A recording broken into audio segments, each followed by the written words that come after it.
Hello everyone, मेरा नाम है अभिषेक सिंह। इस वीडियो में हम बात करेंगे घटना चक्र जीएस पॉइंटर बुक की। और आज के जो हमारा सब्जेक्ट है वो है केमिस्ट्री। ठीक है, बेसिक साइंस में हम केमिस्ट्री पढ़ते हैं, तो केमिस्ट्री से भी दो तीन चार पांच क्वेश्चन आ जाते हैं हर साल एग्जामिनेशन में। बहुत बेसिक सी डेफिनेशंस वगैरह पूछ ली जाती हैं। चलिए स्टार्ट करते हैं। पहला टॉपिक था परमाणु संरचना। तो देखते हैं, आधुनिक रसायन शास्त्र के जनक किसको माना जाता है? एंटोनी लेवोजियर। किसको? एंटोनी लेवोजियर को आधुनिक रसायन शास्त्र के जनक माने जाते हैं। परमाणु नाभिक के अवयव है क्या? हमारा जो परमाणु होता है उसके नाभिक में क्या क्या होता है? प्रोटॉन और न्यूट्रॉन होता है। नाभिक के आकार की कोटि क्या होती है? तो ए 1:10⁻⁻15 मीटर इस आकार का हमारा नाभिक होता है। आणविक संरचना के बारे में सही कथन है क्या? प्रोटॉन तथा न्यूट्रॉन न्यूक्लियस में होते हैं, ठीक है, और इलेक्ट्रॉन न्यूक्लियस के इर्द गिर्द चक्कर लगाते हैं। ठीक है, प्रोटॉन और न्यूट्रॉन कहाँ होते हैं? न्यूक्लियस में होते हैं, और जो इलेक्ट्रॉन्स होते हैं वो न्यूक्लियस के इर्द गिर्द चक्कर लगाते हैं। इलेक्ट्रॉन, प्रोटॉन, न्यूट्रॉन तथा फोटॉन में से वह जो अणु मतलब एटम का भाग नहीं है। तो भाई फोटॉन, तो फोटॉन क्या होता है भाई? जो हमारी सन की एनर्जी जो हमारे पास आते हैं उसको हम फोटॉन के टर्म्स में बात करते हैं ना, तो वो हो गया फोटॉन। बाकी हमने ऊपर ही देख लिया भाई, इलेक्ट्रॉन, प्रोटॉन, न्यूट्रॉन, ये तो हमारे हमारे एटम का पार्ट होते हैं। ठीक है, खनिज यौगिक, खनिज मिश्रण, प्राकृत तत्व में से एक ही प्रकार का परमाणु मिलता है। किसमें? प्राकृत तत्व में। ठीक है, परमाणुवीय नाभिक खोजा था किसने? रदरफोर्ड ने। एडम में न्यूट्रॉन की खोज करी थी किसने? चैडविक ने। न्यूट्रॉन, प्रोटॉन, ड्यूट्रॉन तथा इलेक्ट्रॉन में से वह अणु परमाणु कण नहीं है। तो ड्यूट्रॉन अणु परमाणु कण नहीं है।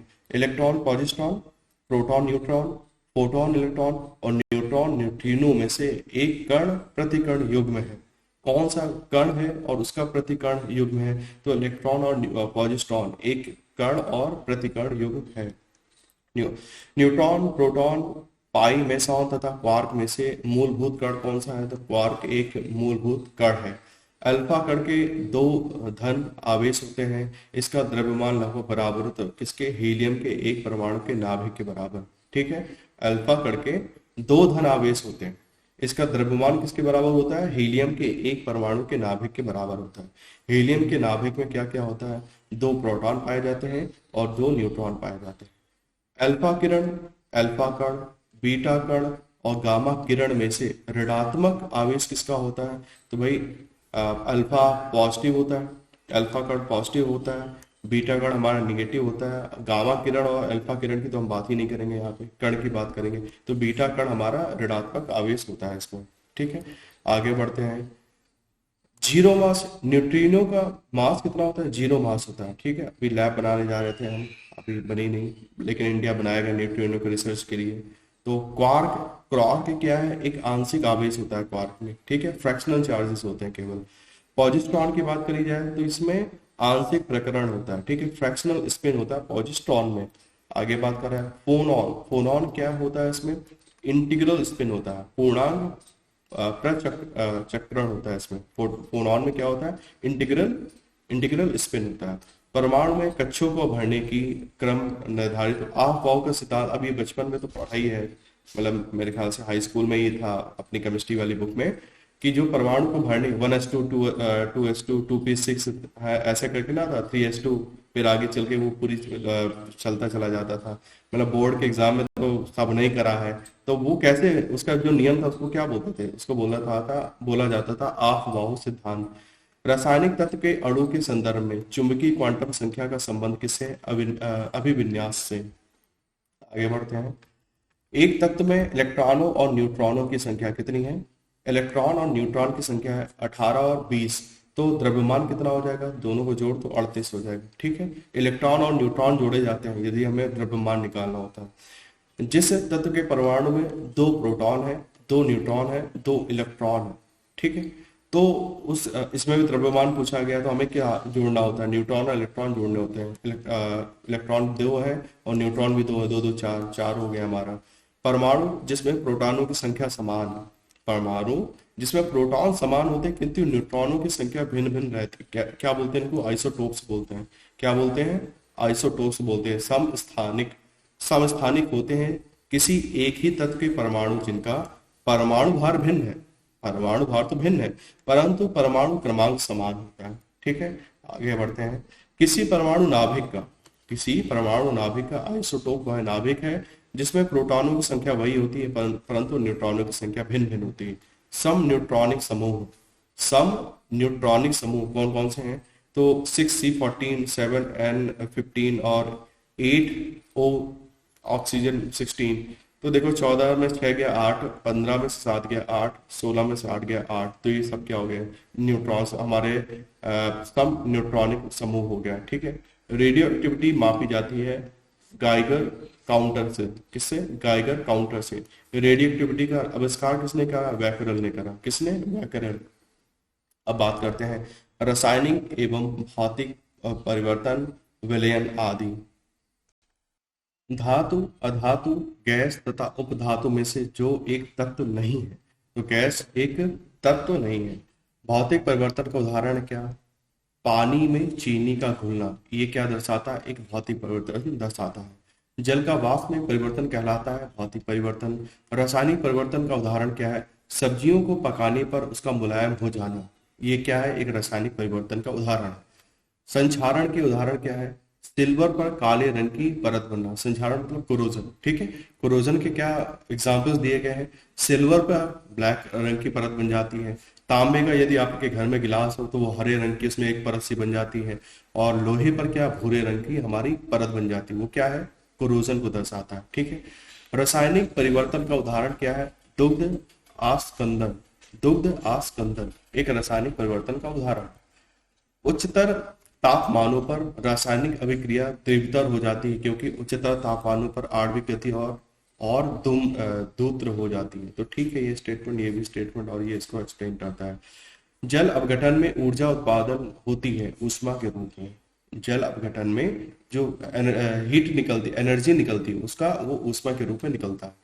पाश्चराइजेशन एक प्रक्रिया है जिसमें दूध को बहुत देर तक गर्म किया जाता है और फिर एक निश्चित समय में अचानक ठंडा कर दिया जाता है। इसको बोला जाता है पाश्चराइजेशन।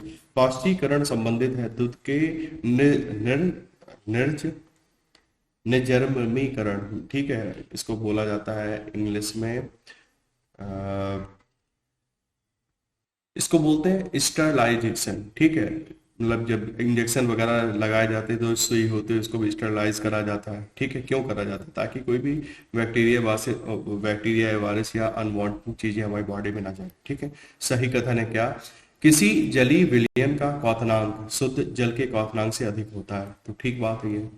अशुद्धियों के कारण द्रव्य का क्वथनांक क्या है? बढ़ जाता है। यदि इम्प्योरिटीज होंगी तो जो भी द्रव्य है उसका जो क्वथनांक है, बॉइलिंग पॉइंट, वो बढ़ जाता है।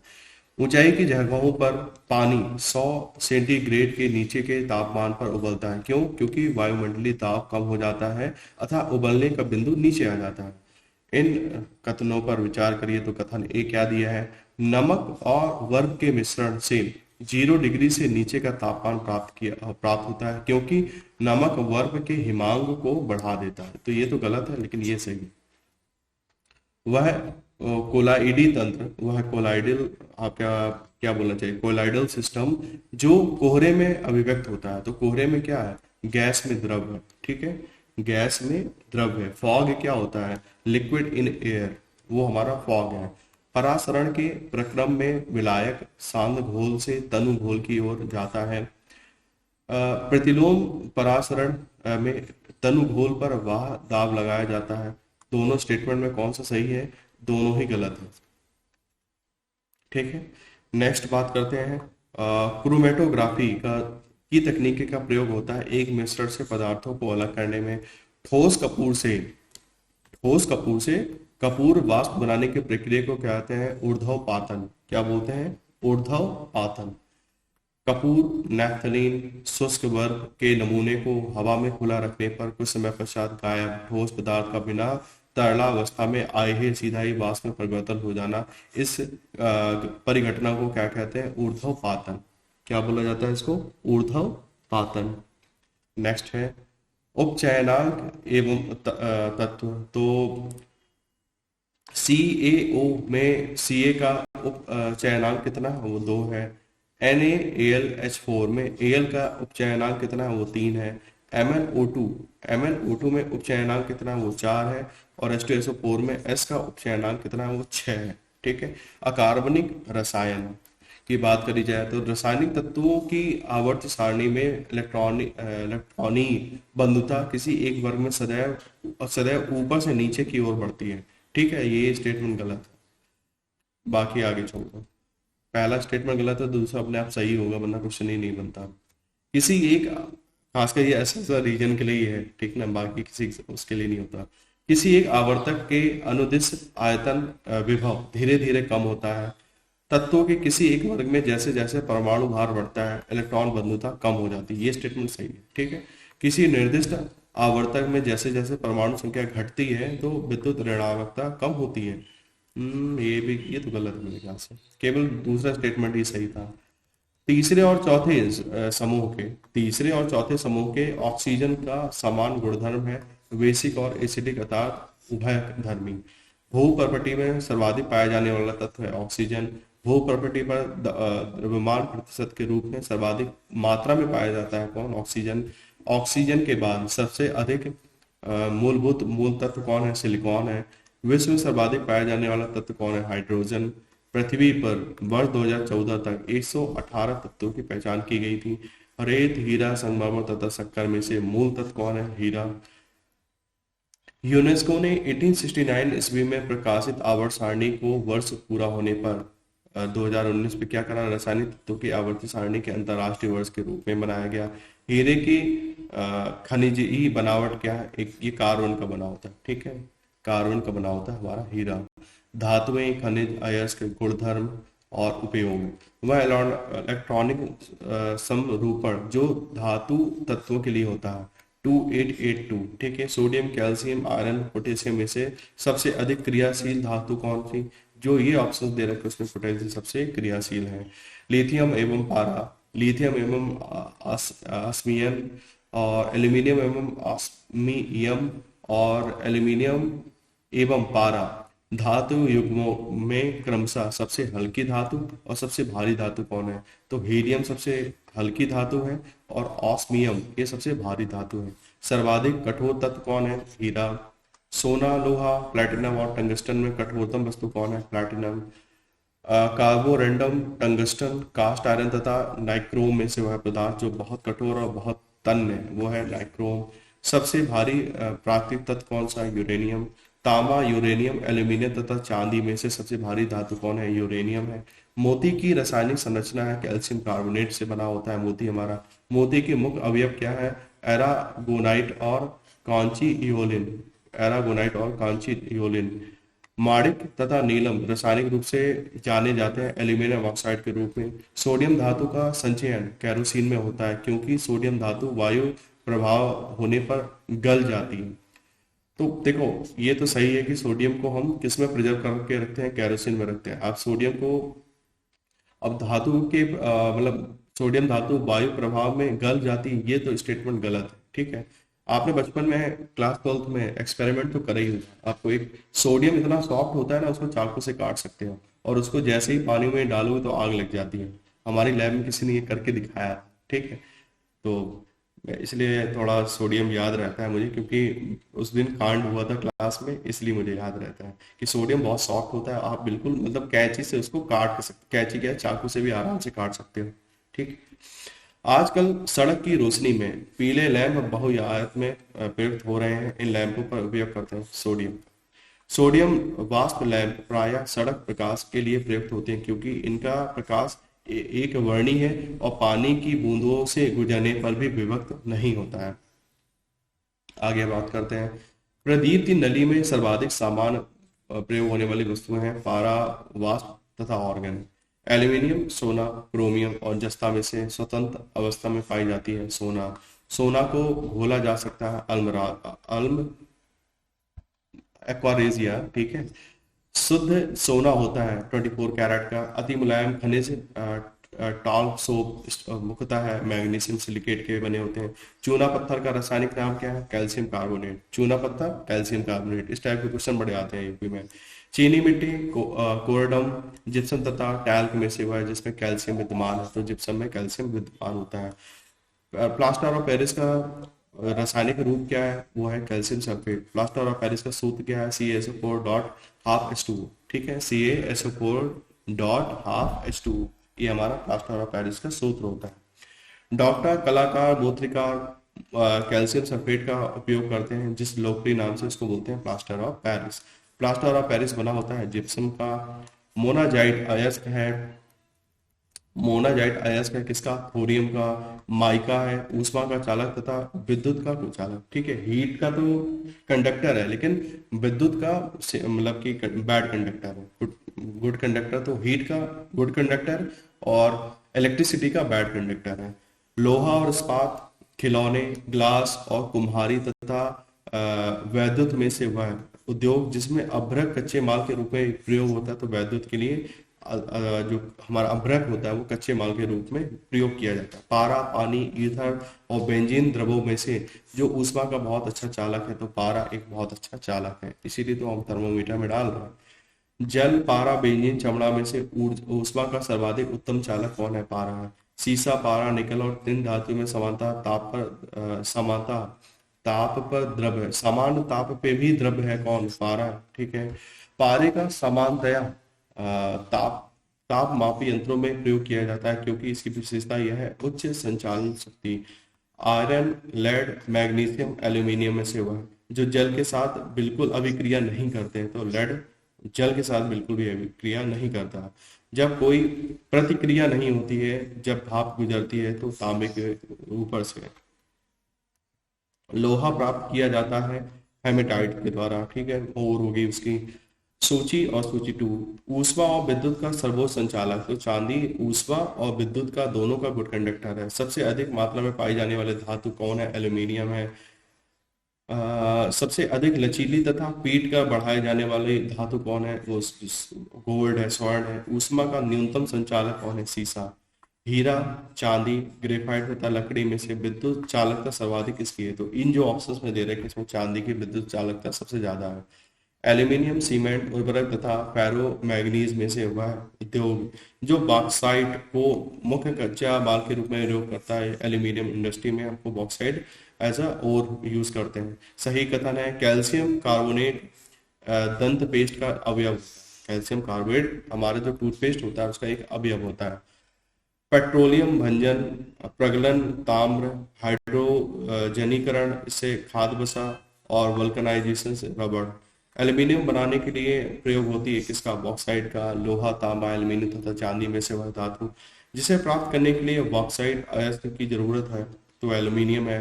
एल्यूमिनियम बॉक्साइट से हमें मिलता है। तांबा क्यूप्राइट से मिलता है। पारा मरकरी ये सिनेबार से मिलता है। जिंक जस्ता ये कैलामाइन से मिलता है। आयरन ये हेमेटाइट से मिलता है। सूची 1 और सूची 2।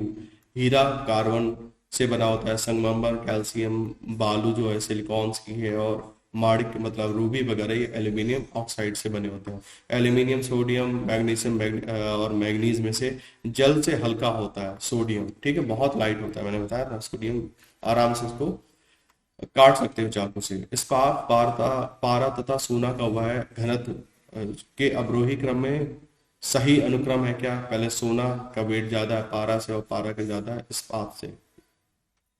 ये वेट नहीं डेंसिटी की बात कर रहा, घनत्व की बात कर रहा। वही मुझे लगा वेट के कारण मैं बोल दिया। घनत्व की बात करी जाए तो सोने का घनत्व पारा से ज्यादा और उसका इस्पात से ज्यादा है।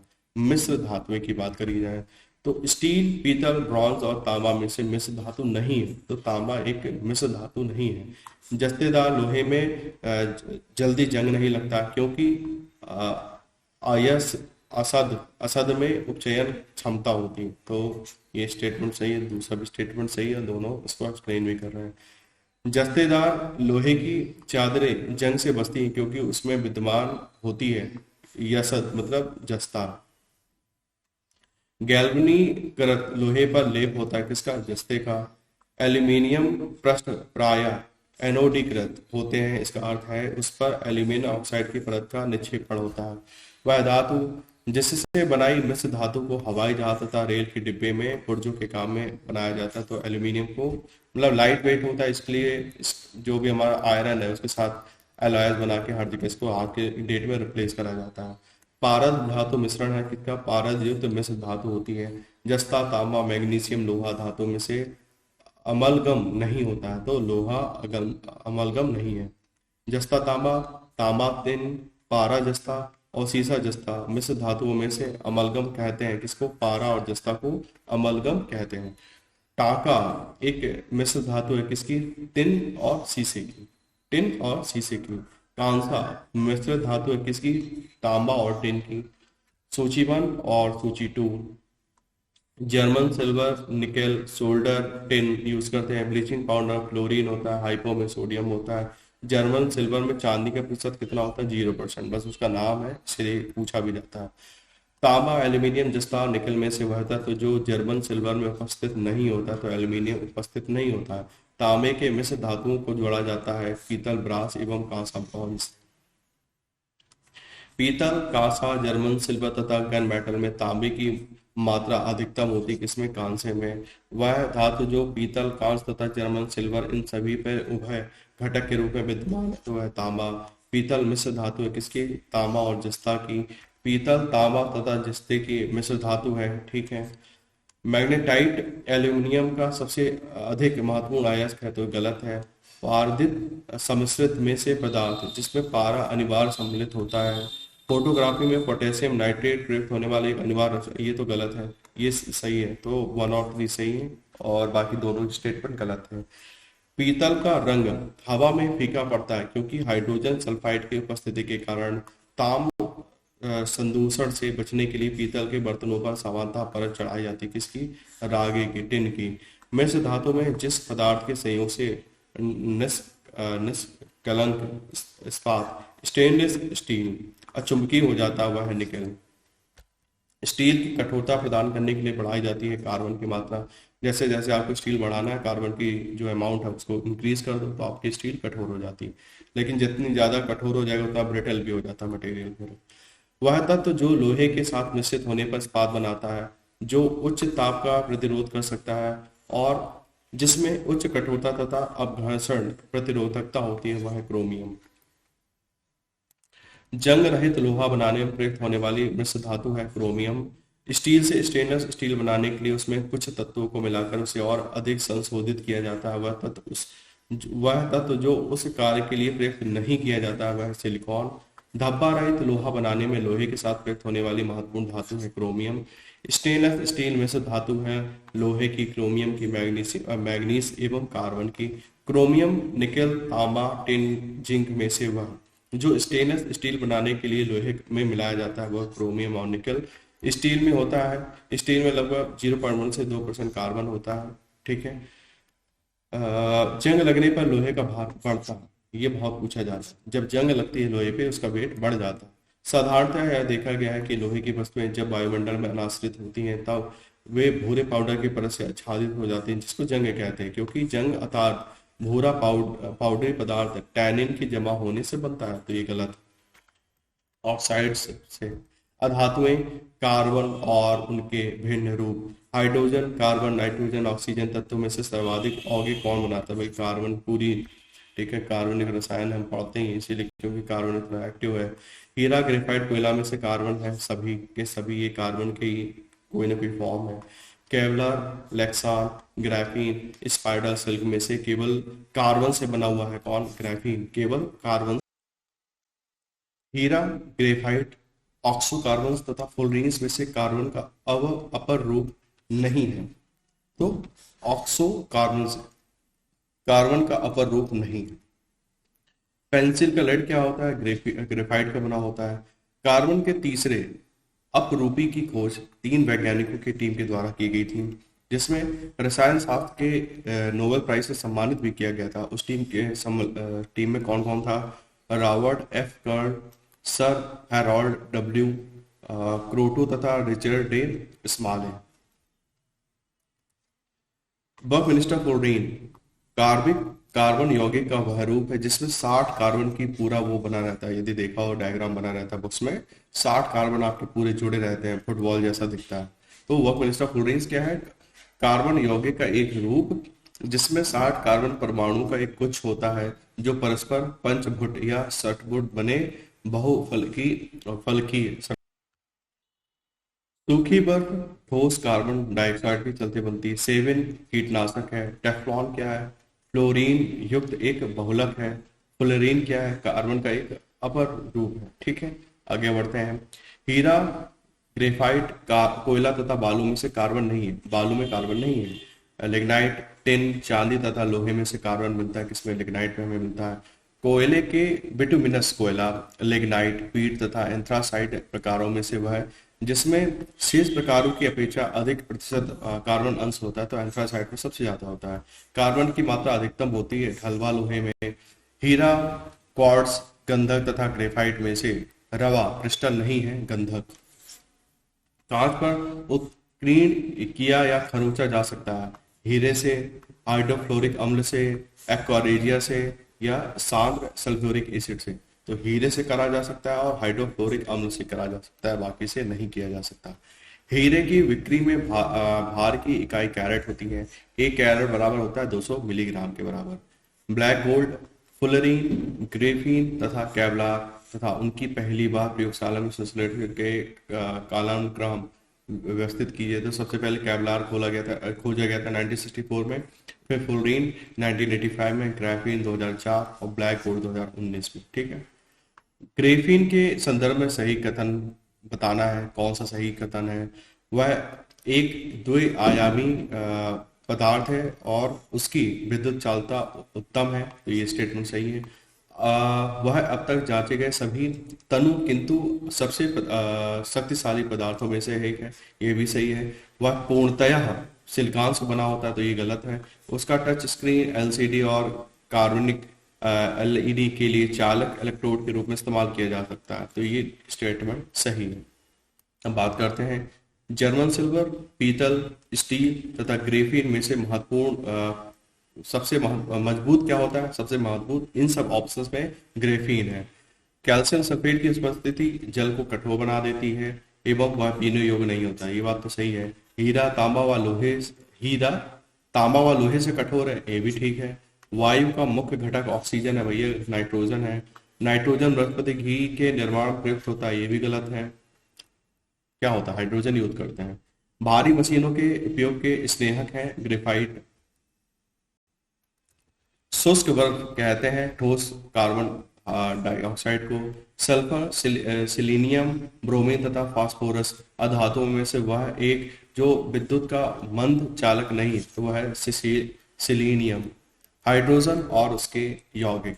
ऑक्सीजन, नाइट्रोजन, हाइड्रोजन तथा तांबे में से वह तत्व जिसमें न्यूट्रॉन नहीं होते हैं, तो वह है हाइड्रोजन। एक तत्व एक्स के वाहतम कक्षा में 4 इलेक्ट्रॉन है। हाइड्रोजन के साथ इसके यौगिक का सूत्र होगा XH4। भार के अनुसार पानी, हाइड्रोजन में हाइड्रोजन की प्रतिशतता है 11.11। हाइड्रोजन गैस का एक मोल अणुग्राम ऑक्सीजन आदित्य में जल 290 किलोग्राम ऊष्मा देता है। इन्हीं परिस्थितियों में यदि 4 ग्राम हाइड्रोजन गैस के जलने पर उत्पन्न होगी कितनी? 580 किलोग्राम ऊष्मा। हाइड्रोजन को जलाने से बनेगा पानी। हाइड्रोजन को जलाने से क्या बनेगा? पानी बनेगा।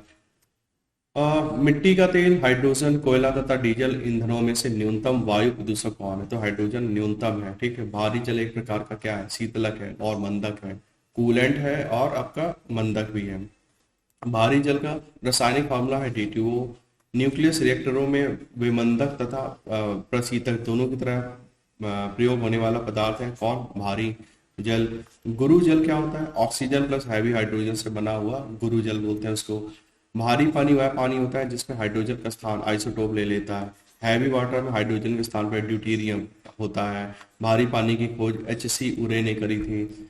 भारी पानी का अणुभार कितना हो जाता है? 20 हो जाता है। जल गैस है CO+H2 को जल गैस बोलते हैं। कठोर जल उपयुक्त नहीं है किसके लिए? पिए भी नहीं सकते, साबुन से कपड़े भी नहीं धोलेंगे अच्छे से, बॉयलर्स में प्रयोग नहीं कर सकते भाई, फसल की सिंचाई भी नहीं हो पाएगी। तो सभी ऑप्शन सही हैं। तो यदि कठोर जल, हम इन सब चीजों में यूज नहीं कर सकते। पानी की स्थायी कठोरता के लिए उत्तरदायी कौन सा है? कैल्शियम और मैग्नीशियम के, बचपन में पढ़ा होगा, कैल्शियम और मैग्नीशियम के क्लोराइड्स और सल्फेट्स से हमें जो हार्डनेस हो जाती है पानी की। ठीक है। जल के pH मान होता है लगभग 7 के आसपास। पानी का शुद्धतम रूप है वर्षा का पानी। पानी आयनिक लवण का सुविलायक है क्योंकि उसमें द्विध्रुव आघूर्ण अधिक है। अशुद्ध जल से बड़ी मात्रा में पेयजल तैयार किया जाता है नील लवणीकरण के द्वारा। हीलियम, क्लोरीन, फ्लोरीन तथा कार्बन डाइऑक्साइड गैसों में से पानी के, तो देखो पानी साफ करने के लिए क्लोरीन का यूज होता ही है, ठीक है। सरकारी पानी में क्या भर भर के क्लोरीन आता है। समुद्री जल को शुद्ध जल में बदला जा सकता है उत्क्रम परासरण प्रक्रिया के द्वारा। खारे पानी को शुद्ध पानी में परिवर्तित करने की प्रक्रिया को कहते हैं उत्क्रम परासरण। फिटकरी गंदले पानी को स्वच्छ करता है स्कंदन प्रक्रिया के द्वारा। वनस्पति तेल से वनस्पति घी बनाने में प्रयुक्त गैस कौन सी? हाइड्रोजन। वनस्पति तेलों के हाइड्रोजनीकरण में उपयोग किया जाता है निकल उत्प्रेरक का। नेक्स्ट क्वेश्चन, चैप्टर सी है सल्फर, नाइट्रोजन, हेलोजन और अक्रिय गैस है। हाइड्रोजन, ऑक्सीजन, हीलियम तथा कार्बन डाइऑक्साइड में से नोबल गैस किसको बोला जाता है? तो हीलियम एक नोबल गैस है। आर्गन, कार्बन डाइऑक्साइड, नाइट्रोजन तथा ऑक्सीजन में से वह गैस जिसकी प्रतिशतता आयतन में वायुमंडल में सबसे कम है। तो जो ऑप्शंस दे रखे थे उसमें जो हमारी कार्बन डाइऑक्साइड है कितना है? 0.02% इतनी तो है। वायुमंडल में नाइट्रोजन की प्रतिशतता कितनी है? 78 के अराउंड है। N2O2 कार्बन तथा H2 में से गैसीय चक्र नहीं है, तो H2 एक गैसीय चक्र नहीं है। विभिन्न परिस्थितियों में गोताखोरों के सांस लेने संबंधी क्रिया में उपयोग की जाने वाली गैस कौन सी? ऑक्सीजन तथा हीलियम तथा नाइट्रोजन। गोताखोरों द्वारा गहरे समुद्र में सांस लेने के लिए ऑक्सीजन के साथ किस गैस को मिक्स किया जाता है? हीलियम को किया जाता है। सल्फर हेक्सा फ्लोराइड अणु का आकार होता है अष्टफलकीय। जल में आसानी से घुलनशील है कौन? अमोनिया। हास्य गैस लाफिंग गैस के रूप में प्रयुक्त होता है किसको? नाइट्रस। याद करना नाइट्रस होता है, नाइट्रिक नहीं है, बहुत कंफ्यूजन होता है इसमें। नाइट्रस ऑक्साइड से को बोला जाता है लाफिंग गैस। डॉक्टरों द्वारा एनेस्थीसिया के लिए में किसको मतलब में हास्य गैस लाफिंग गैस कौन सी? नाइट्रस ऑक्साइड सुंघा के एनेस्थीसिया दिया जाता है। आर्गन, नियॉन, जीनॉन तथा नाइट्रस ऑक्साइड में से वह जिसे स्ट्रेंजर गैस किसको बोलते हैं? जीनॉन को स्ट्रेंजर गैस बोला जाता है। बोर्डो मिक्सचर कॉपर 2 सल्फेट और कैल्शियम हाइड्रोक्साइड का जल में मिश्रण और इससे फफूंदी नाशी के रूप में प्रयोग किया जाता है। बोरिक अम्ल औषधि उद्योग तथा खाद्य परीक्षण के रूप में प्रयोग किया जाता है। शुष्क वर्ग ठोस कार्बन डाइऑक्साइड होती है। हंसाने वाली गैस नाइट्रिक ऑक्साइड होती है। उपयुक्त तत्वों में सत्य नहीं है, तो कौन? हंसाने वाली गैस को देखिए अभी ऊपर देखा था ना, ये नाइट्रिक नहीं होता, नाइट्रस होता है, ठीक है। ऊपर मैंने दिखाया था ना, नाइट्रस ऑक्साइड होता है लाफिंग में। इसमें बड़ा कंफ्यूजन होता है, इसीलिए बार बार पूछा भी जाता है। लोग नाइट्रिक इतना चलता है ना, तो नाइट्रस ऑक्साइड है लाफिंग गैस। नाइट्रोजन मुक्ति से होता है क्या? स्थल मंडली एवं वायुमंडलीय नाइट्रोजन की मात्रा अप्रभावित। वायुयानों के टायरों में कौन सी गैस भरी जाती है? तो नाइट्रोजन गैस भरी जाती है। मैग्नीज, नाइट्रोजन, मैग्नीशियम तथा सल्फर में से वह तत्व जिसकी कमी को पूरा करने के लिए कीट बच्चे पौधे कीटों को पकड़ तथा उसका भक्षण कर लेते हैं। तो भाई उनको नाइट्रोजन चाहिए, इसलिए वो कीड़ों को काटने लग जाते हैं। कीट बच्चे पौधे जिसे मृदा में उगते हैं उसमें कमी रहती है किसकी? नाइट्रोजन की। सामान्यतः गुब्बारे में क्या भरते हैं हम लोग? हीलियम गैस भर देते हैं, तभी वो हवा में रहता है, बड़ा अच्छा लगता है बच्चों को। वायु भरे गुब्बारों में हीलियम को हाइड्रोजन की अपेक्षा वरीयता दी जाती है क्योंकि वह वायु के साथ विस्फोटक मिश्रण नहीं बनाता। अश्रु गैस है अमोनिया। H2, SO2, NH3 और Cl2 में से अश्रु गैस की तरह काम में लेते हैं कौन? NH3 को। क्लोरीन, ब्रोमीन, आयोडीन तथा फ्लोरीन में से समानता ताप पर ठोस अवस्था में कौन सा रहता है? आयोडीन, ठीक है। ग्लाइसरीन, एलानिन, सेरीन में से ऑप्टिकली सक्रिय नहीं है कौन? ग्लाइसिन।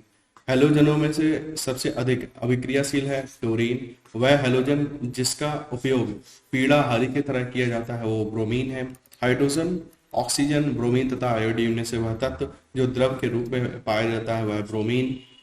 ट्यूबलाइट में निम्न दाब पर भरी जाती क्या? नियॉन तथा पारद वाष्प। ट्यूबलाइट में भरी होती क्या? कम दाब पर आर्गन गैस एवं कम दाब पर पानी की वाष्प, ठीक है।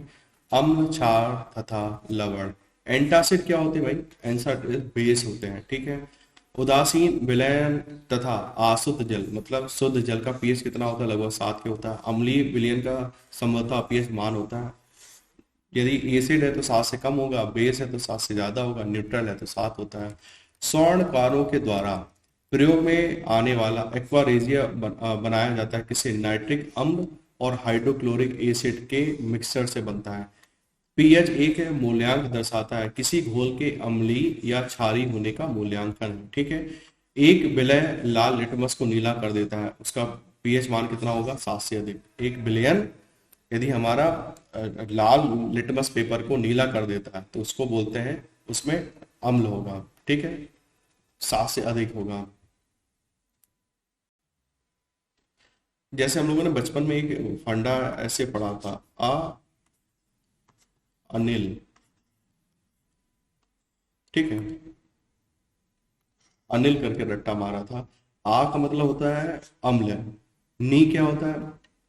नीले को जो लाल कर दे, ला से लाल हो गया, नी से नीला हो गया। अम्ल नीले लिटमस को लाल कर देता है। ठीक है, बस एक ही याद रखना, बस एक ही वर्ड याद रखना है, अनिल, और उसका दूसरा वर्ड याद करने की जरूरत नहीं है, हमें सिर्फ एक चीज याद करनी है, अनिल। आ मतलब अम्ल जो होता है वो नीले को लाल में कन्वर्ट कर देता है। ठीक है, चलिए इसको हटा देते हैं। रसायन उद्योग में तेजाब जो मूल रासायनिक माना जाता है वो H2SO4। ठीक है ना। कॉपर सल्फेट का जलीय घोल अम्लीय होता है क्योंकि इस लवण का है जल अपघटन होता है। AlCl3, BF3, NH3, FeCl3 में से लुईस अम्ल नहीं है, तो NH3 एक लुईस अम्ल नहीं है। सल्फ्यूरिक अम्ल को तनु बनाने के लिए पानी में अम्ल मिलाया जाता है, ना कि अम्ल में पानी, क्योंकि पानी की विशिष्ट ऊष्मा बहुत अधिक होती। तो बात सही है। जल में कार्बन डाइऑक्साइड प्रवाहित करने के लिए बना सोडा वाटर होता है अम्लीय प्रवृत्ति का। वह अम्ल जिसमें ऑक्सीजन नहीं है, तो हाइड्रोक्लोरिक अम्ल में नमक का अम्ल, इसमें कोई भी ऑक्सीजन नहीं है। नीला थोथा क्या है? कॉपर सल्फेट को नीला थोथा बोला जाता है।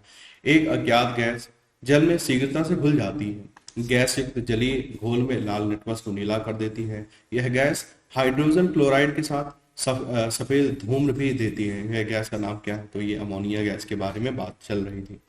अब ये बड़े इंपॉर्टेंट है। Washing soda sodium carbonate, caustic soda sodium hydroxide. ठीक है, नीला थोथा copper sulphate, hypo sodium thiosulphate, Epsom salt Epsom salt, ये क्या है? मैग्नीशियम सल्फेट है। बेकिंग सोडा सोडियम बाइकार्बोनेट को बेकिंग सोडा बोला जाता है। खाने वाला सोडा क्या होता है? सोडियम बाइकार्बोनेट को बोला जाता है। बेकिंग सोडा का रासायनिक सूत्र क्या है? NaHCO3। Baking soda sodium hydrocarbonate बोलते हैं, सोडियम हाइड्रोजन कार्बोनेट। धोने के सोडे का रासायनिक सूत्र क्या है? Na2CO3। निर्जल सोडियम कार्बोनेट सामान्यतः पाक सोडा बेकिंग सोडा के रूप में जाना जाता है। तो अभी हमने ऊपर देखा ऐसा नहीं है। अग्निशमकों में पाक सोडा बेकिंग सोडा का प्रयोग होता है, तो ये सही है। व्यंजक चूर्ण का उत्पादन हेसन क्लेवर संयंत्र में होता है। अब ये तो बड़ा बेसिक है, लेकिन याद कर लेते हैं कि हाँ ये होता है। Calcium carbonate, sodium chloride, potassium chloride तथा मैग्नीशियम सल्फेट में से वह लवण जो सागर में सर्वाधिक पाया जाता है, तो सोडियम क्लोराइड सबसे ज्यादा पाया जाता है। खाने का नमक NaCl बनता है मजबूत अम्ल और मजबूत क्षार से। NaCl की मौजूदगी में पेरिस प्लास्टर के स्थापन दर में वृद्धि होती है।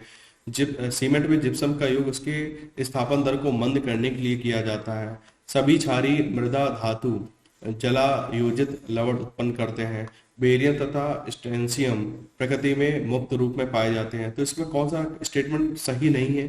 तो बेरियम तथा स्ट्रेंशियम प्रकृति रूप में मुक्त अवस्था में पाए जाते हैं, तो ये स्टेटमेंट इसका गलत है। बाकी जितने थे वो सब सही थे। विरंजक चूर्ण के लिए निम्न कथनों पर विचार करिए। जल में अधिक विलय होते हैं, हल्के पीले रंग के होते हैं, ऑक्सीकरण और तनु उनकी अति क्रिया से क्लोरीन निष्कासित करते हैं। तो इसमें असत्य कथन कौन सा है? जल में अधिक विलय होते हैं, ये स्टेटमेंट गलत है। ब्लीचिंग पाउडर होता है कैल्शियम ऑक्सीक्लोराइड या कैल्शियम हाइपर क्लोराइड को ब्लीचिंग पाउडर इनमें पाया जाता है। जब इनो लवण, इनो की बात हो रही है, इनो है ना, 6 सेकंड में राहत वाला, इनो लवण को जल में जाना जाता है तो बुलबुले बनते हैं। किसके? वो CO2 के बनते हैं। फोटोग्राफी प्लेट को विकसित करने में किसका यूज किया जाता है? सोडियम थायोसल्फेट उपचायक की भांति प्रयोग किया जाता है। सोडियम थायोसल्फेट उपचायक की भांति इसमें यूज किया जाता है। Chrome red, sodium thiosulphate, hydrogen peroxide तथा कैलोमेल पदार्थों में वह पदार्थ जो फोटोग्राफी में तथा एंटी ग्लोर के रूप में प्रयुक्त होता है तो सोडियम थायोसल्फेट है। फोटोग्राफी में प्रयुक्त होने वाला हाइपोविलियन जलीय विलयन है sodium thiosulphate. Silver bromide photography के लिए होता है। सिल्वर आयोडाइड कृत्रिम वर्षा, लिथियम बाइकार्बोनेट गठिया का उपचार, दूधिया मैग्नीशिया ये अति अम्ल के चलते हो जाता है। फोटोग्राफी में किसको यूज करते हैं? सिल्वर ब्रोमाइड को यूज करते हैं। फोटोग्राफी की प्लेट पर चढ़ाई जाती है क्या? सिल्वर ब्रोमाइड की परत। आयनिक यौगिकों से संबंधित निम्न कथनों पर विचार करिए। आयनी यौगिक अल्कोहल में अविलेय होते हैं, तो ये स्टेटमेंट तो सही है। ठोस अवस्था में आयनी यौगिक विद्युत के उत्तम चालक होते हैं, तो ऐसा कोई जरूरी नहीं। अल्कोहल, पानी, शहद तथा गैसोलीन में सबसे अधिक श्यान कौन है? तो शहद है। अब बात करते हैं ऑर्गेनिक केमिस्ट्री की। कार्बनिक रसायन सबसे बात पहली कही गई है हाइड्रोकार्बन्स की। अनुकारिक आदिम भूमि परिस्थितियों में दुष्प्रभाव का सही अनुक्रम है क्या? मीथेन, हाइड्रोजन साइनाइड, नाइट्रोजन तथा एमिनो अम्ल। सभी जैव यौगिक का अनिवार्य मूल तत्व है कार्बन। सभी जैव यौगिकों में सर्वाधिक आवश्यकतापूर्ण तत्व है carbon. Hydrogen oxygen sodium, carbon hydrogen nitrogen, oxygen calcium phosphorus, carbon hydrogen potassium. उपरोक्त तत्व समूहों में से जो पृथ्वी पर जीवन की उत्पत्ति के लिए मूलतः उत्तरदायी था वह है कार्बन, हाइड्रोजन और नाइट्रोजन। हाइड्रोकार्बन्स के अणुभार के बढ़ते अनुक्रम के अनुसार सही क्रम है क्या? पहले मीथेन, फिर इथेन, फिर प्रोपेन तथा ब्यूटेन। प्रथम विश्व युद्ध में रासायनिक आयुध के रूप में प्रयोग किया गया था किसको? मस्टर्ड गैस को यूज किया गया था। मस्टर्ड गैस का उपयोग किया जाता है रासायनिक युद्ध में। ब्यूटेन, मीथेन, प्रोपेन तथा रेडॉन में से वह गैस जो सिगरेट लाइटर में प्रयुक्त की जाती है तो ब्यूटेन की जाती है। भोपाल गैस त्रासदी हुई थी मिथाइल आइसोसाइनेट। आइसोसाइनेट है, साइनाइड नहीं है, साइनेट है, ठीक है। मिथाइल आइसोसाइनेट के रिसाव के कारण हुआ था। छपाई में प्रयोग की जाने वाली स्याही प्राप्त होती है मीथेन अपघटन से। मीथेन गैस उत्पादन करने वाला क्षेत्र कौन है? धान का क्षेत्र। जो हमारा धान का खेत होता है उसमें बहुत सारी मीथेन निकलती है। इलेक्ट्रोकार्डियोग्राफी हृदय विकार। डीडीटी कीटनाशक है। निकोटिन तंबाकू में मिलता है। वह प्रेरक जिसका प्रयोग वनस्पति तेलों के जनीकरण के लिए किया जाता है तो उसमें निकल डाला जाता है। फल पकाने में सहायता करता इथेफॉन। फल पकाने में उपयोग में लाया जाता है कैल्शियम कार्बाइड को। हरे फलों को कृत्रिम रूप से पकाने के लिए कैल्शियम कार्बाइड का प्रयोग किया जाता है क्योंकि यह उत्पन्न करता है एसिटिलीन। फल के पकाने में पकने में बढ़ावा देता है कौन? एथिलीन। वह गैस मिश्रण जो गैस बिल्डिंग के लिए प्रयुक्त किया जाता है तो ऑक्सीजन और एसिटिलीन हम गैस यूज करते हैं गैस बिल्डिंग में। एसिटिलीन के बारे में निम्नलिखित कथनों पर विचार करिए। क्या है? वेल्डन उद्योग में इसका प्रयोग होता है, ये बात सही है। यह प्लास्टिक का निर्माण करने के लिए उपयुक्त एक कच्चा माल है। सिलिकॉन कार्बाइड और पानी का मिश्रण कर इसकी सुगमता से प्राप्त हो सकता है तो ये गलत स्टेटमेंट है इसका। फ्लोरीन्स कार्बन परिवार का अपर रूप C60। शुष्क वर्ग ठोस कार्बन डाइऑक्साइड। केरोटिन में मानव त्वचा की बाहरी परत में पाए जाने वाले प्रोटीन को कैरोटिन बोलते हैं। मस्टर्ड गैस रासायनिक युद्ध में प्रयुक्त होने वाला विषैला द्रव्य है। टेफ्लॉन फ्लूओरिन युक्त एक बहुलक है। विषाक्त मस्टर्ड गैस होती है द्रव रूप में। पायरीन अग्निशामक है। सल्फर डाइऑक्साइड अम्ल वर्षा में इसका बहुत बड़ा कंट्रीब्यूशन है। फ्रेऑन ये प्रतिशीतक है, फ्रेऑन, ठीक है। रेफ्रिजरेंट है। बेंजीन के लिए सत्य है क्या? इसमें 12 सिग्मा तथा 3 पाई बॉन्ड होते हैं, ठीक है। जो हम लोग सिगरेट वगैरह पीते हैं उसमें भी बेंजीन प्रोडक्शन होता है। अब बात करते हैं अल्कोहल की। एथिल अल्कोहल को पीने के योग्य बनाया जाता है, पीने के अयोग्य बनाया जाता है ना, लोग पीने लग जाते हैं उसको। कैसे अयोग्य बनाएंगे? उसमें मिथेनॉल और पिरिडीन मिलाकर। उन शराब त्रासदियों के जिनके परिणाम स्वरूप अंधता आदि होती है। बहुत सारे लोग उल्टी सीधी शराब पी लेते हैं, उनके चलते उनकी अंधता हो जाती है। क्या होता है? उसमें मेथिल अल्कोहल होता है, ठीक है। मेथिल अल्कोहल बिल्कुल भी पीने योग्य नहीं है, लेकिन एथिल अल्कोहल, ठीक। वुड स्प्रिट भी कहा जाता है मेथिल अल्कोहल को। मेथेनॉल को मेथिल अल्कोहल, मेथनॉल सेम ही चीज है, उसको वुड स्प्रिट भी कहा जाता है। शक्कर के किण्वन से बनता है क्या? Ethyl alcohol. सीरा मोलासेस अति उत्तम कच्चा माल किसके, अल्कोहल के उत्पादन के लिए, अल्कोहल बनाने के लिए हम जो मोलासिस है इसका यूज कर सकते हैं। Ethylene, isoprene, acetylene, hexane, butadiene तथा स्टाइरीन में से वह है जो प्राकृतिक रबर का बहुलक है। तो आइसोप्रीन एक प्राकृतिक रबर का बहुलक है। केवलार, गिफ्ट गिल्टॉल तथा लेक्सॉन में से वह बहुलक जिसका उपयोग बुलेट प्रूफ वस्तुओं को बनाने में होता है। तो केवलार तथा लेक्सॉन का प्रयोग हम बुलेट प्रूफ वस्तुओं बनाने के लिए बनाते हैं। ऊन, रेशम, चमड़ा, नायलॉन में से वह है जो प्राकृतिक बहुलक नहीं है। तो नायलॉन एक प्राकृतिक बहुलक नहीं है। रेयॉन, लिनन, जूट तथा नायलॉन में से वह जो गैर सेलुलोजी रेशे का उदाहरण है। तो नायलॉन कोई सेलुलोज नहीं होता, ठीक है। बैकेलाइट, रेशम, केवलार तथा लेक्सॉन में से वह है जो प्राकृतिक बहुलक है। तो रेशम एक प्राकृतिक बहुलक है। घी, स्टार्च, प्रोटीन एवं रुई कपास में से बहुलक नहीं। तो घी एक बहुलक नहीं है। पॉलीथीन के संश्लेषण में उपयोग किया जाता है एथिलीन का। प्लास्टिक से उत्पन्न होता है poly ethylene gas. Bullet proof वस्तु बनाने में उपयोग किया जाता है पॉलीएमाइड का। पॉलीकार्बोनेट, पॉली यूरीथीन, पॉलीस्टेरीन तथा पॉलीएमाइड में से वह है बहुलक जो बुलेट प्रूफ खिड़की बनाने में प्रयोग किया जाता है वह है पॉलीकार्बोनेट।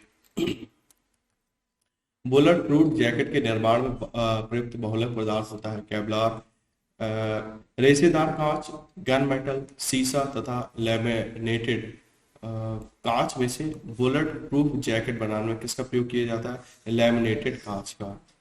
सही सुमेलित नहीं है क्या, इसको छोड़ देते हैं, आगे बढ़ते हैं। टेफ्लॉन तथा ड्रैकॉन बहुलक है। नियोप्रीन संश्लेषित रबर है। पॉलीथीन पॉलीएथिलीन का बहुलक है। प्राकृतिक रबर क्लोरोप्रीन है। तो ये तो गलत है, बाकी सब सही। न चिपकने वाली कड़ाही, नॉन स्टिक फ्राइंग कड़ाही के निर्माण में किसका प्रयोग किया जाता है, टेफ्लॉन का प्रयोग किया जाता है। टेफ्लॉन क्या है, एक फ्लोरोकार्बन है। टेफ्लॉन का सामान्य नाम क्या है, पॉली टेट्राफ्लोरोएथिलीन। पॉली टेट्राफ्लोरोएथिलीन टेफ्लॉन का सामान्य नाम है। बर्तनों को चमकीला बनाने के लिए उपयोग किसका किया जाता है, जिंक ऑक्साइड का। नायलॉन, टेफ्लॉन, कैप्लोलेक्टम तथा पॉलीस्टीरीन में से पॉलीमर नहीं है। तो कैप्लोलेक्टम ये पॉलीमर नहीं है। फिनॉल का प्रयोग किया जाता है बेकेलाइट के निर्माण में। सेलुलोज, स्टार्च, प्रोटीन तथा पीवीसी में से वह बहुलक जिसे जैव निम्नीकरण नहीं किया जा सकता तो वह पीवीसी। कार्बनिक अम्ल, फॉर्मिक एसिड एसिटिक एसिड से अधिक तेज अम्ल है क्योंकि फॉर्मिक एसिड ऑर्गेनिक एसिड है। तो देखिए दोनों अपने आप में स्टेटमेंट सही है, लेकिन एसेशन रीजन वाला जो रीजन है वो एसेशन को सपोर्ट नहीं करता। ठंडे समय तक कठोर शारीरिक क्रिया के पश्चात मांसपेशियों मसल्स में थकान अनुभव होने का कारण क्या है, लैक्टिक एसिड का संचय। ठीक है, लैक्टिक एसिड भर जाता है, जम जाता है। नींबू खट्टा होता है साइट्रिक अम्ल के कारण।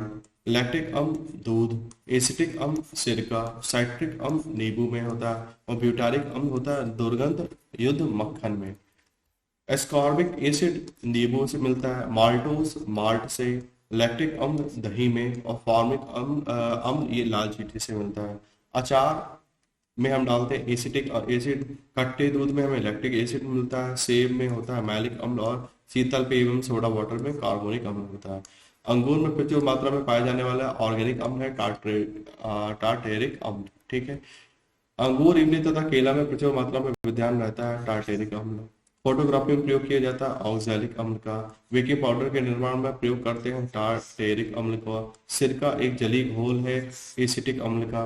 सतकथन है कि गन्ने के रस को किण्वित करने पर सिरका बनता है। सिरके में एसिटिक अम्ल उपस्थित होता है। सिरका एक परिरक्षक के रूप में प्रयोग होता है। तो ठीक है, तीनों स्टेटमेंट सही है। सिरका हम लोग अचार वगैरह में क्यों डालते हैं, इसीलिए तो डालते हैं। विस्फोट पदार्थ, हाइड्रोजन एवं ऑक्सीजन, ऑक्सीजन एवं एसिटिलीन, मीथेन एवं वायु तथा कार्बन डाइऑक्साइड एवं मीथेन गैस युग्म में से वह मिश्रण जो खानों में अधिकतर होने वाले विस्फोटों का कारण है। तो जो माइंस होती है उसमें मीथेन एवं वायु जब आपस में मिक्स हो जाता है उसके चलते विस्फोट हो जाते हैं, ठीक है, बहुत सारे लोग मर जाते हैं उसमें। खानों में अधिकतम विस्फोट होते हैं मीथेन के साथ वायु के मिलने से, ठीक है, मीथेन के साथ वायु के मिलने से विस्फोट हो जाता है। Tri nitrotoluene TNT, tri nitroglycerine, cyclo trimethylene और ट्राई नाइट्रेमीन RDX तथा नाइट्रोक्लोरोफॉर्म्स में से विस्फोटक नहीं है। तो नाइट्रोक्लोरोफॉर्म एक विस्फोटक नहीं है, बाकी जितने थे सब है। TNT, TNP, TNA तथा TNT में से वह विस्फोटक जिसका नाम नोबल तेल है। तो TNG वो एक नोबल तेल है। RDX आविष्कृत हुआ था हैनिंग के द्वारा। किसके द्वारा? हैनिंग के द्वारा। सत कथन है RDX एक विस्फोटक है, ठीक है, RDX का एक विस्फोटक है। RDX का एक अन्य नाम है साइक्लोक्लोनाइट, फ्लोरा phosphorus trichloride, mercuric oxide, graphite तथा नाइट्रोग्लिसरीन में से वह जिसे विस्फोटक की तरह प्रयोग किया जाता है वह है नाइट्रोग्लिसरीन। नाइट्रोग्लिसरीन एक आवश्यक संगठक के रूप में नहीं पाया जाता एमाटोल में। डायनामाइट के निर्माण में प्रयुक्त होने वाला रासायनिक कौन है? ग्लाइसेरॉल ट्राइनाइट्रेट। ग्लिसरॉल, मेथेनॉल, यूरिया तथा ऑक्सैलिक एसिड में से विस्फोटक के रूप में प्रयोग किया जाता है किसका? ग्लिसरॉल का। अब बात करते हैं ईंधन फ्यूल्स की। कोल तथा पेट्रोलियम में से प्राकृतिक ईंधन कौन है? तो पेट्रोलियम एक प्राकृतिक ईंधन है। केरोसिन, कांच, मिट्टी तथा सीमेंट में से वह है जिसमें ऑक्सीजन अनुपस्थित होती है। तो केरोसिन में ऑक्सीजन नहीं होती। कोयला, पेट्रोल, प्राकृतिक गैस तथा डीजल जीवाश्म ईंधनों में से स्वच्छतम ईंधन कौन है? तो प्राकृतिक गैस स्वच्छतम ईंधन है। अल्कोहल, ईथर, वाटर गैस तथा प्राकृतिक गैस में जीवाश्म गैस कौन है? प्राकृतिक गैस। हाइड्रोजन, चारकोल, प्राकृतिक गैस तथा गैसोलीन में से अधिकतम ईंधन माना जाता है किसको? हाइड्रोजन का। ऑक्टेन संख्या गुणवत्ता नापती किसकी? पेट्रोल की। ऑक्टेन संख्या क्या बताती है? पेट्रोल की गुणवत्ता बताती है। सीटेन संख्या गुणवत्ता प्रचालक के रूप में प्रयोग होती है। पेट्रोल के लिए ऑक्टेन नंबर, डीजल के लिए सीटेन नंबर। डीजल इंजन में प्रयुक्त ईंधन है डीजल की वाष्प और वायु। खाना बनाने में प्रयोग की जाने वाली मुख्य गैस है मीथेन। बायोगैस संयंत्र में निष्कासित वह गैस जो ईंधन गैस के रूप में प्रयोग की जाती है वह मीथेन। बायोगैस में मुख्यतः होता है क्या? कार्बन डाइऑक्साइड तथा मीथेन। गोबर गैस में भी मीथेन होता है। एक बायोगैस संयंत्र में होती है किण्वन प्रक्रिया। गोबर गैस प्रणाली का आविष्कार किया था डॉक्टर एस बी देसाई ने गोबर गैस की जो प्रणाली इसका आविष्कार किया। प्राकृतिक गैस का मुख्य घटक है methane. Liquid petroleum gas LPG के मुख्य अवयव है इथेन, प्रोपेन तथा ब्यूटेन। तरलीकृत पेट्रोलियम गैस LPG का मुख्य घटक है ब्यूटेन। इंडेन गैस जो हम लोग घरों में यूज करते हैं उसमें क्या होता है? ब्यूटेन तथा प्रोपेन, दो मेन इसके वो होते हैं। जो हमारे CNG होता है उसमें मीथेन और इथेन होता है। LPG में ब्यूटेन और प्रोपेन मिलता है। कोल गैस में हमारा हाइड्रोजन, मीथेन, कार्बन मोनोऑक्साइड होता है। वाटर गैस में कार्बन मोनोऑक्साइड और हाइड्रोजन होता है। आगे बात करते हैं तरलीकृत पेट्रोलियम गैस का मुख्य घटक मीथेन होता है क्योंकि मीथेन घरों तथा कारखानों में जलाने के लिए सीधे प्रयोग में लाई जा सकती है, परंतु जाई जा सकती है जहां पर पाइपलाइनों से उपलब्ध कराई जा सकती है। तो ये स्टेटमेंट तो सही लेकिन ऊपर वाला तो गलत है, ठीक है। घरेलू LPG सिलेंडरों में दाब मापक नहीं प्रदान किए जाते हैं क्योंकि ये LPG सिलेंडरों में गैस की मात्रा को प्रदर्शित नहीं कर सकते। सिलेंडरों में भरकर खाना पकाने वाली गैस की आपूर्ति की जाती है तरल रूप में। CNG compressed natural gas form पूछा गया था। स्वचालित वाहनों में प्रदूषण नियंत्रण हेतु CNG में मुख्यतः क्या होता है? CH4 होता है, हमारा मीथेन होता है। द्रवित प्राकृतिक गैस को अत्यधिक शीत ताप तथा उच्च दाब पे द्रवित किया जाता है जिससे विशेष रूप से अभिकल्पित पात्रों में उसका संग्रह तथा परिवहन सुसाध्य हो सके। तो ये स्टेटमेंट सही है। भारत में प्रथम LNG टर्मिनल हासन में निर्माण हुआ था, ये स्टेटमेंट गलत है। द्रवित पेट्रोलियम गैस से प्राकृतिक गैस द्रव्यों का पृथक्करण किया जाता है जिससे इथेन, प्रोपेन, ब्यूटेन तथा प्राकृतिक गैसोलीन सम्मिलित है, तो ये भी स्टेटमेंट गलत है। गैसोहॉल है क्या? एथिल अल्कोहल तथा पेट्रोल का मिक्सचर। गैसोहॉल मिक्सचर है किसका? गैसोलीन तथा एथेनॉल का। अब फिर ये इसमें लिखा है कि निम्नलिखित कथनों पर विचार करिए। कोयला, पेट्रोलियम तथा प्राकृतिक गैस जीवाश्म है, तो ये स्टेटमेंट तो सही है। गैसोहॉल बेंजीन तथा अल्कोहल का मिश्रण है, अभी हमने ऊपर देखा गैसोहॉल किसका मिश्रण है, गैसोलीन तथा एथेनॉल का, ठीक है। एथिल अल्कोहल या पेट्रोल का, ये सबका गैसोहॉल, लेकिन बेंजीन कहाँ गया। भूतापित ऊर्जा एक अपारंपरिक ऊर्जा स्रोत है, तो सही है। गोबर गैस में मुख्यतः मीथेन होती है। ऊपर बहुत सारे 3-4 क्वेश्चन देखे थे गोबर गैस के, सब में क्या था, मीथेन मुख्यतः गैस थी। कार के इंजन में नॉकिंग से बचने के लिए क्या डाला जाता था, एलईडी डाल देते थे। Lead tetra ethyl tetraethyl tetra ethyl lead petrol में मिलाया जाता है। इसकी एंटी नॉकिंग रेटिंग अपस्फोटन दर को बढ़ाने के लिए। ऑटोमोबाइल इंजनों में प्रतिहिम के रूप में क्या डाला जाता है, एथिलीन ग्लाइकॉल डाला जाता था। भारी वाहन में डीजल का उपयोग किया जाता है उच्च क्षमता और आर्थिक बचत के लिए।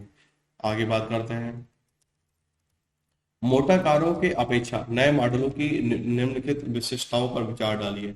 रेडियल टायर, सुप्रवाहित ढांचा, बहुबिंदु ईंधन हस्तक्षेप और उत्प्रेरण परिवर्तन रेचक सहित।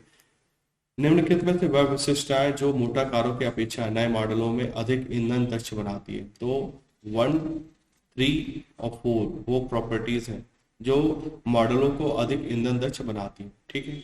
अब बात करते हैं, गाड़ियों को चलाने के लिए हाइड्रोजन गैस सुविधाजनक रूप में ईंधन के रूप में प्रयोग किया जा सकता है यदि वह कम ताप पर किसी पदार्थ द्वारा शोषित हो सके ताकि वह निर्वातक द्वारा उत्पन्न ताप पर मुक्त हो सके। यह पदार्थ है हाइड्राइड।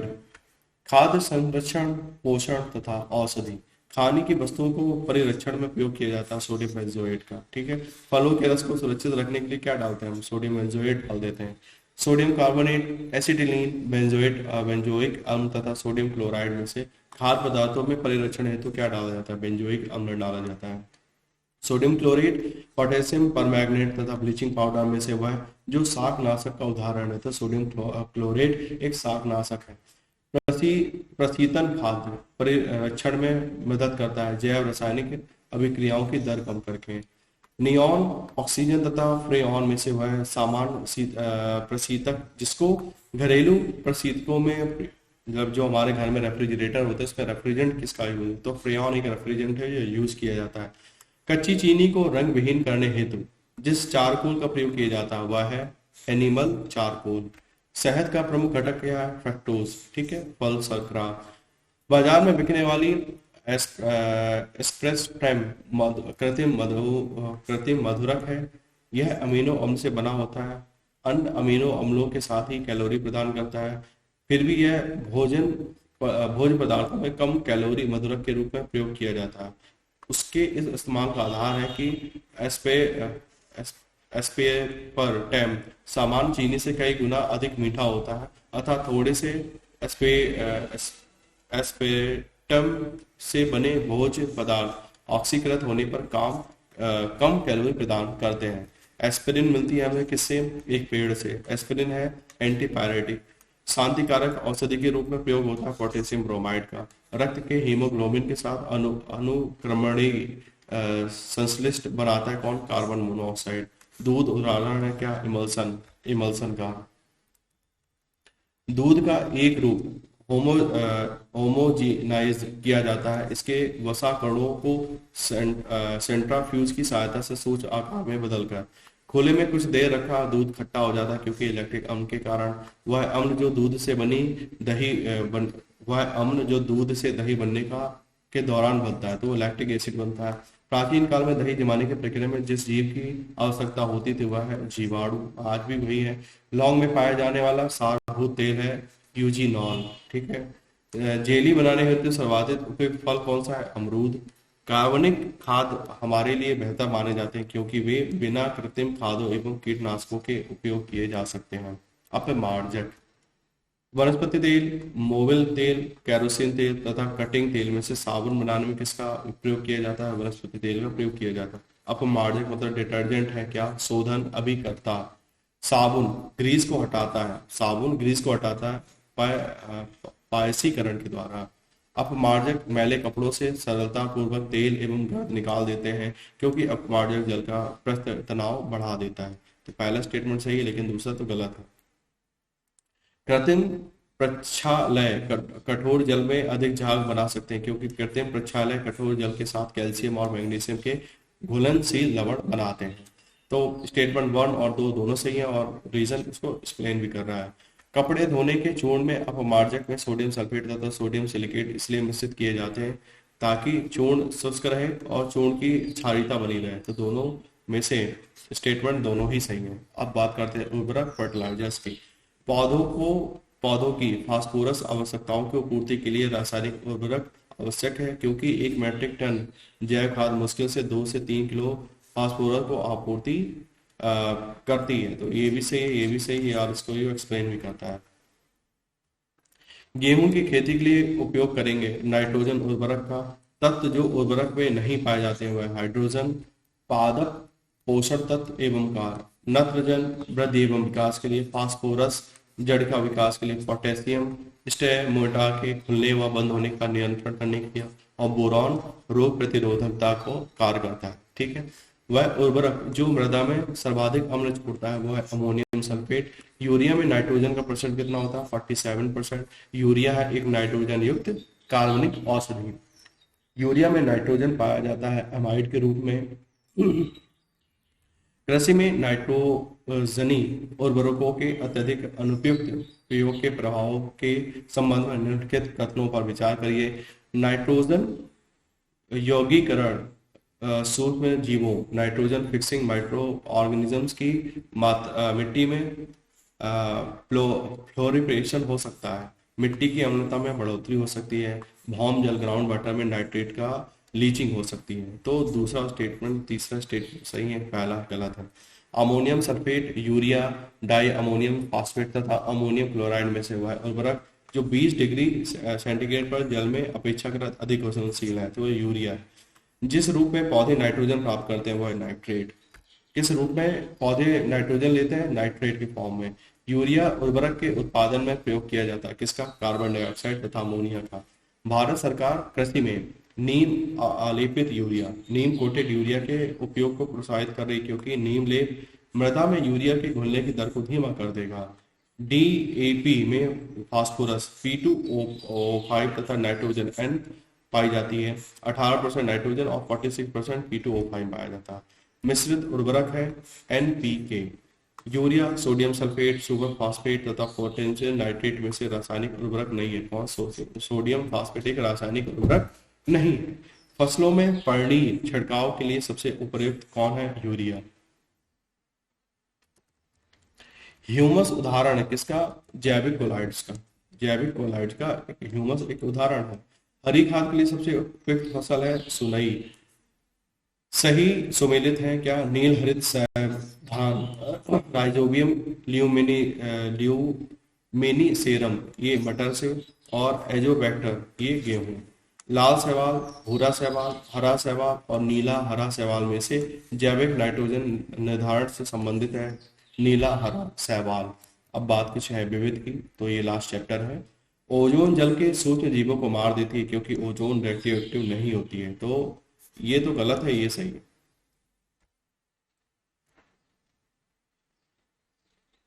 सॉरी, दोनों ही सही है। ओजोन रेडियो एक्टिव नहीं होती है तो ये सही बात है। ठीक है, ओजोन रेडियो एक्टिव नहीं होती है। ओजोन जल के जो हमारा हमारा यदि आपने वो इसके जो आते हैं पानी एक्वागार्ड वगैरह उसमें क्या एक यूवी दिखाता और ओजोन दिखाता, दोनों ही दिखाता है ना आजकल। तो ओजोन रेडिएक्टिव नहीं है, ये बात सही है। और ओजोन जल के सूक्ष्म जीवों को मार देती है, ये बात भी सही है। लेकिन ये इसको एक्सप्लेन नहीं करता कि क्यों मार देता है, वो नहीं बताता। ठीक है, मेसान की खोज। मेसान की खोज किसने करे? हिडेकी युकावा ने करी। पोजिट्रॉन की खोज करी CD एंडरसन व UF हेस ने। सूर्य एवं तारों में ऊर्जा HL बैथे ने खोज करा। और परा यूरेनियम तत्वों का संश्लेषण GT सीबोर्ग ने करा। मच्छर भगाने की दवाओं में सक्रिय रसायन है कौन? एलिथ्रेन। अग्निशामक में काम आती है कार्बन डाइऑक्साइड गैस। आग बुझाने वाले संयंत्र में कार्बन डाइऑक्साइड पैदा होती है सोडियम बाइकार्बोनेट तथा तनु सल्फ्यूरिक अम्ल की अभिक्रिया से। वह यौगिक जिसका उपयोग अग्निरोधक कपड़ा बनाने में किया जाता है वो है एल्यूमिनियम सल्फेट। पाइरेथ्रम, रोटिनोल, एफ्रेड्रीन में से मच्छर प्रतिकर्षी के रूप में किसका प्रयोग किया जाता है? पाइरेथ्रम में। मच्छर कॉइल में प्रयोग किया जाना पाइरेथ्रम प्राप्त होता है एक बीजी पौधे से। चूहे मारने का जहर जिस रासायनिक पदार्थ से बनाया हुआ है? Potassium cyanide. Potassium cyanide. Zinc sulphide, lead sulphide, calcium phosphate तथा जिंक फास्फाइड में से चूहा विष के रूप में प्रयोग किया जाता है जिंक फास्फाइड का। अ, रोडी रोडी रोडेंटिसाइड वह रसायन है जिसका प्रयोग किसका? चूहों को मारने के लिए किया जाता है। एल्यूमिनियम फास्फाइड का प्रयोग किया जाता है कीटनाशक तथा चूहा नाशक के रूप में। समस्थानिक 6C14 संबद्ध है फॉसिल जीवा के आयु निर्धारण से। कास्ट, अस्थि और संघ के पुरातात्विक नमूनों का काल निर्धारण करने के लिए यूरेनियम 238, ऑर्गन आइसोटोप कार्बन 14 तथा स्ट्रॉन्सियम 19 में से अपनाया जाता है। किसको? कार्बन 14 को। कार्बन डेटिंग का प्रयोग किया जाता है फॉसिल्स की उम्र निर्धारित करने के लिए। रेडियोधर्मी डेटिंग एक प्रक्रिया है जिसमें मापा जा सकता है चट्टानों की उम्र को। पृथ्वी की आयु का मापन किया जाता है यूरेनियम विधि के द्वारा। एक कार्बन क्रेडिट समतुल्य है लगभग 1000 kg CO2 के बराबर है। सोडा कांच, पायरेक्स कांच, जेना कांच तथा क्रुक्स कांचों में से वह जो पराबैंगनी किरणों को विच्छेदन कर सकता है, तो क्रुक्स कांच इसका विच्छेदन कर सकता है। ब्रेड भारत सरकार कार्यरत है समस्थानिक प्रौद्योगिकी के साथ। Zinc bromide, zinc nitrate, zinc oxide तथा जिंक क्लोराइड में से वह जो यसद पुष्प मतलब फिलोसफर वुल कहलाता है, तो जिंक ऑक्साइड को फिलोसफर वुल कहा जाता है। मूत्रालियों के पास कान में नाक में चुभने वाली गंध किसकी होती है? अमोनिया की होती है। मृत मछली से निकलने वाली दुर्गंध का कारण क्या है? Amino acid. ठीक है, ट्राइमेथिल एमीन। ये इसके चलते हमको मरी हुई मछली से दुर्गंध आती है। ब्रुक हेवन नेशनल लाइब्रेरी के वैज्ञानिक दल जिसमें भारतीय वैज्ञानिक भी सम्मिलित है ने एंटी हीलियम केंद्रक के रूप में सबसे भारी एंटी द्रव उत्पन्न किया है। एंटी द्रव उत्पन्न करने की विविच्छाएं हैं क्या? यह खनिज पूर्वेक्षण तथा और तेल की खोज को अधिक आसान कर और कम महंगा बना देगा। यह एंटी द्रव में से निर्मित तारों और आकाश गंगाओं के होने की संभावना के जांच के बारे में बताएगा। यह ब्रह्मांड के विकास की समझ विकसित करने में सहायता होगा। तो ये दोनों स्टेटमेंट नहीं, ये गलत है, ये यूपीएससी का क्वेश्चन है। नहीं भी समझ में आया कोई बात नहीं, आगे बढ़ो। वह रसायन जो कृत्रिम बादल बनाने के लिए प्रयोग किया जाता है, तो सिल्वर आयोडाइड इसका प्रयोग करते हैं हम आर्टिफिशियल क्लाउड्स बनाने के लिए। ठीक है, छिड़काव कर देते हैं। हॉर्न सिल्वर क्लोराइड है। फिलोसफर ऊन ये है जिंक ऑक्साइड। चंद्रमा, सूर्य, पृथ्वी तथा मंगल में से मीथेन जिस ग्रह के वायुमंडल में उपस्थित है वह है मंगल तथा बृहस्पति में मीथेन पाई जाती है। लोहा, हीमोग्लोबिन, सीसा संचायक बैटरी, चांदी फोटोग्राफी और तांबा ये तड़ित चालक के रूप में प्रयोग किया जाता है। मार्फिन एनाल्जेसिक, सोडियम केरोसिन तेल, बोरिक अम्ल एंटीसेप्टिक तथा जर्मन सिल्वर में से धातु है। भविष्य की धातु किसको बोला जाता है? टाइटेनियम को। मैग्नीशियम आतिशबाजी में यूज करते हैं। यूरेनियम परमाणु बम, टंगस्टन इलेक्ट्रिकल बम तथा जिंक में गैल्वेनाइजेशन में हम जिंक का प्रयोग करते हैं। रासायनिक दृष्टि से सिंदूर है मर्क्यूरिक सल्फाइड, पेट्रोल, बेंजीन तथा अल्कोहल में से शुष्क धुलाई में प्रयोग किया जाता है। तीनों को प्रयोग किया जाता है। लाल स्याही बनाई जाती है ईओसिन से। नीला, लाल, हरा तथा काला में से रंग जो सोडियम क्रोमाइड द्वारा आपूर्त होता है वो है लाल रंग। एसीटोन नाखून पॉलिश अपसारक के रूप में करा जाता है प्रयोग। कार्बन टेट्राक्लोराइड अग्निशामक में। हाइड्रोजन पेरोक्साइड घावों की मरहम पट्टी में। द्रव अमोनियम प्रशीतक के रूप में। केवलार संशोधित रेशा है। टेक्सॉल कैंसर रोधी दवा है। जिंक फास्फाइड ये रोडेंटनाशी है। नाइट्रोसेलुलोज के विस्फोटक है। फास्फोरस ऑक्साइड माचिस में यूज करा जाता है।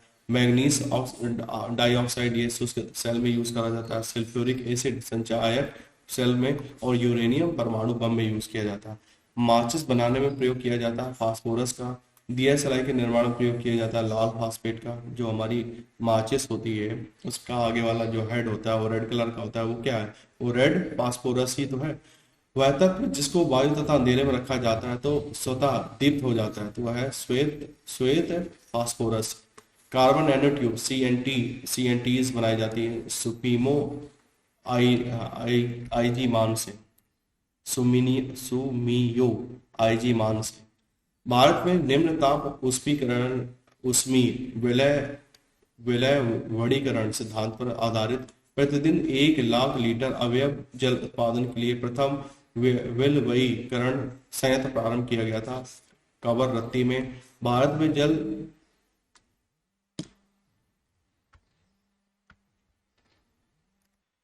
में जल विल विलवणीकरण संयंत्र कहाँ स्थित है? लक्षद्वीप में स्थित है। क्षारीय भूमि सुधारक के रूप में किसको? कैल्शियम सल्फेट को यूज किया जाता है। इंडेफिक क्लाइमेटिक बायोटिक तथा ट्रोपोग्राफी में से मदा से संबंधित है। इडेफिक द्रविड़ ऑक्सीजन तथा द्रविड़ हाइड्रोजन को औद्योगिक स्तर पर प्राप्त करने में प्रयुक्त प्रौद्योगिकी कहलाती है क्रायोजेनिक्स। धूम्र पर्दे युद्ध में छिपने एवं शत्रु को छलने के लिए प्रयोग में लाए जाते हैं। धूम्र पर्दे किसके बने होते हैं? टाइटेनियम ऑक्साइड के अति सूक्ष्म कणों को के कोलाइडल प्रकीर्णन से ये बनाए जाते हैं। विकास का सिद्धांत प्रतिपादित किया था चार्ल्स डार्विन ने। जब दो हल्के नाभिक परस्पर संयुक्त होकर एक भारी तत्व के नाभिक की रचना करते तो इस प्रक्रिया को नाभिकीय संलयन कहते हैं। ड्राई आइस ठोस कार्बन डाइऑक्साइड होता है। तो टेलीफोन की खोज ग्राहम बेल। तो ये सभी सही है, ठीक है, सभी सही स्टेटमेंट है इसमें। शुष्क सेल बैटरी में विद्युत अपघटनों के रूप में प्रयोग किया जाता है। अमोनियम क्लोराइड और जिंक क्लोराइड का। एक शुष्क सेल अवशोषित नहीं आवेशित नहीं किया जाता क्योंकि शुष्क सेल में होने वाली अभिक्रिया उत्क्रमित होती है। तो पहला स्टेटमेंट सही है लेकिन दूसरा गलत है। एक सूखी सेल में पाया जाता है सेल में पाई जाती है रासायनिक ऊर्जा। सोडियम सल्फेट, नाइट्रिक अम्ल, सल्फ्यूरिक अम्ल और पोटेशियम नाइट्रेट विद्युत अपघटनों के विलय में कार की बैटरी में कौन सा सल्फ्यूरिक अम्ल यूज किया जाता है? टॉर्च लाइट, विद्युत छूरक, सेवर आदि साधनों में सामान्यतः प्रयुक्त आवेश बैटरियों में इलेक्ट्रोलाइट के रूप में प्रयोग किया जाता है निकल और कैडमियम का। फ्रेयॉन प्रतिशीतक है। टेट्रा एथिल लेड ये एंटी नॉकिंग एजेंट है। बेंजीन हेक्साक्लोराइड ये कीटनाशक है और कार्बन टेट्राक्लोराइड ये अग्निशामक है। एस्पार्ट्रैम ये कृत्रिम मधुकर है। नियोप्रीन संश्लेषित रबर है। बेनाड्रिल ये हिस्टेमीन है। पोटेशियम ब्रोमाइड फोटोग्राफी में यूज होता है। पोटेशियम नाइट्रेट बारूद के लिए। पोटेशियम सल्फेट उर्वरक के लिए। और मोनो पोटेशियम टार्टरेट ये बेकरी में इसका टार्टरेट यूज होता है। सल्फर डाइऑक्साइड अम्ल वर्षा में इसका बहुत बड़ा कंट्रीब्यूशन है। फ्लोराइड प्रोड्यूसर में दांत के लिए यूज होता है। मेथाइल आइसोसाइनेट भोपाल गैस त्रासदी में यही गैस सिक्रीट हुई थी। ओजोन रिक्तता चर्म कैंसर से मतलब स्किन कैंसर हो सकता था। सोडियम क्लोरेट पोटेशियम परमैंगनेट तथा ब्लीचिंग पाउडर में से वह जो शाक नाशक का उदाहरण है। तो सोडियम क्लोरेट एक शाक नाशक है।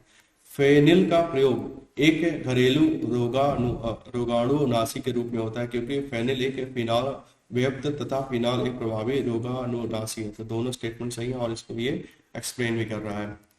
कोक स्टील स्लैश लोहे के उत्पादन में भट्टी के स्फोटन के लिए मिलाए जाने वाले चार्ज की सामग्रियों में से एक है। इसका कार्य है अपचाय के रूप में क्रिया करना, लौह अयस्क के संयुक्त सिलिका को दूर करना, ऊष्मा की पूर्ति के लिए ईंधन के रूप में काम करना और उपचाय के रूप में काम करना। तो पहला 1 और 3 सही है, बाकी दूसरा और 4th गलत है, ठीक है। अब बात करते हैं विशेषता और तिथि। नेशनल टेक्नोलॉजी डे मनाते 11 मई को। वर्ल्ड फोटोग्राफी डे 19 अगस्त। नेशनल स्पोर्ट्स डे 29 अगस्त। नागासाकी दिवस 9 अगस्त। संयुक्त राष्ट्र ने वर्ष 2011 को निर्दिष्ट किया था अंतर्राष्ट्रीय रसायन विज्ञान वर्ष के रूप में। भोपाल गैस त्रासदी हुई थी 2-3 दिसंबर 1984 को। बिस्फेनॉल ABPA एक खाद्य संश्लेषण सामग्री के विकास के लिए प्रयोग में लाया जाने वाला रसायन है। वह देश जिसने गैसोलीन में इथेनॉल मिश्रित करना कानूनन अनिवार्य कर दिया तो ये ब्राजील ने किया था। अभी करंट अफेयर्स का क्वेश्चन है। Phosgene hydrogen cyanide hydrogen sulphide तथा मीथेन में से वायु का अकार्बनिक गैसीय प्रदूषक कौन है? हाइड्रोजन सल्फाइड तथा hydrogen cyanide. HCl HNO3 H2SO4 H2CO3 में से वह जो अम्ल वर्षा में सबसे अधिक होता है तो सल्फ्यूरिक एसिड सबसे ज्यादा होता है। Carbon dioxide, nitrous oxide, chlorofluorocarbon तथा मीथेन गैसों का ग्लोबल वार्मिंग के तो सबसे खतरनाक होती है हमारी कार्बन डाइऑक्साइड, फिर मीथेन, फिर N2O, फिर CFCs। केवलार एक संश्लेषित रेशा है। टेक्सॉल एक कैंसर रोधी दवा है। जिंक फास्फाइड रोडेंटनाशी है। और नाइट्रोसेलुलोज एक विस्फोटक है। ठीक है, इस वीडियो में इतना ही था। आशा करता हूँ आपको कुछ सब चीजें समझ में आई होंगी। एक दो बार रिवीजन करेंगे तो आपका बाकी पूरा मतलब सब्जेक्ट भी तैयार हो जाएगा। मिलते हैं नेक्स्ट वीडियो में, बात करेंगे किसी और टॉपिक की। तब तक के लिए टेक केयर।